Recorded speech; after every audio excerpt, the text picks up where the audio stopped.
Յարխուշտա կամ ռազմական պար, որը տարածված է եղել Սասունում եւ ինչպես բոլոր ծիսական պարերը համարվել է սրբազան։ Սա տղամարդու պար է, կռիվ գնալուց առաջ մարտիկների ոգին բարձրացնող պար, որը օրդակյան դպրոցի պարտադիր կատարվող պարերի ցանկում է։ Էջմիածնի մշակույթի տանը կազմակերպված մեծ համերգը դպրոցի 15-ամյա ճանապարհի մասին է, որը սկսվել է Սիսեռա չափ հավատից ու դարձել իրական պատմություն պարի դպրոցի մասին։ Իմ ամեն հաջորդ տարին պետք է նախորդին գերազանցի եւ դա կարծում եմ իմ կարծիքով արդեն հաղթանակ է, բայց տարեկան հաղթանակը ճիշտ է հիմա 15 տարին ենք մենք նշելու, բայց դա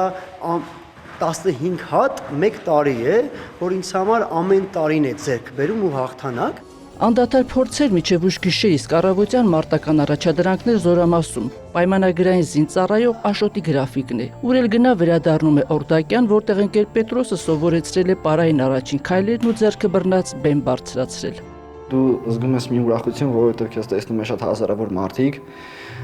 դու պարում ես, դու հպարտանում ես, որ իրոքից դու ինչ-որ բանի հասել ես, ինչ-որ նպատակ կա, գնացել ես նպատակիդ առաջ։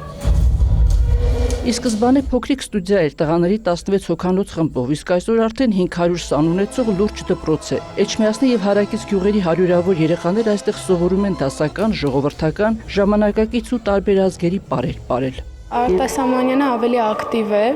շարժումները ավելի ակտիվ են, իսկ հայկականը ավելի նազանքով, ավելի ճկուն պարեր։ Մեծ համերգից առաջ ժամեր ձգվող փորձեր են հոգնեցնող, բայց հաճելի։ Տարբեր տարիքի երեխաների հետ աշխատում են որակավորում ունեցող պարուսույցները։ Ճկուն եւ բեմական շարժումներ սովորեցնում են պարարվեստի այբուբենը սերտելուց եւ գրագետ պարային գիտելիքներ ստանալուց հետո։ Օրդակյանցիները կանոնադրություն էլ ունեն՝ նախ կրթություն, հետո կամք, աշխատասիրություն եւ անպայման պարելու ցանկություն։ Ունենք օրինակ նախակրթարան այդպիսի բարախաղով ծրագիր, որտեղ սովորում են մանկապարտեզի նախակրթական տարիքի երեխաներ, փորձում են գրագետ պարեր սովորել։ Մարդ ձևավորման գործընթացներ են վերցրել կարծես որպես պատասխանատվություն, որովհետև տարիների փորձը ցույց է տվել, որ եթե դու կրթում ես լավ մարդ, ինքը հաստատ լավ մասնագետ կդառնա։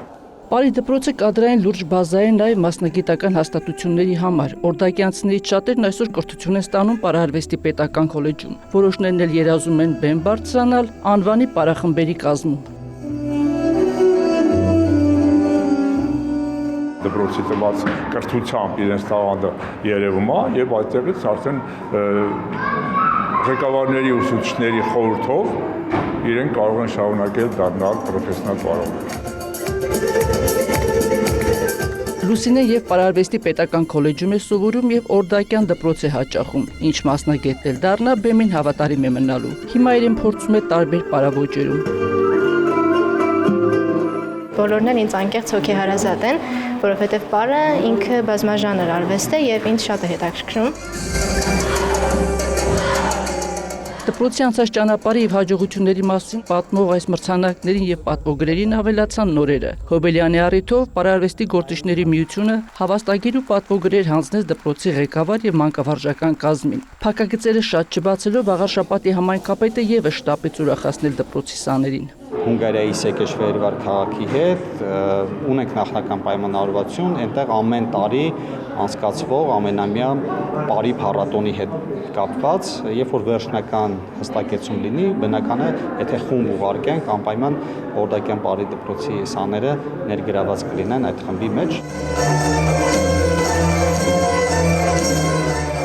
Նորարար մտքեր ունեն նաև օրդակյանցիները, բայց մանրամասների մասին առայժմ լռում են, թող անակնկալ լինի ասացին։ Հայկուշ Ասլանյան, Հայկ Պետրոսյան, լուրեր։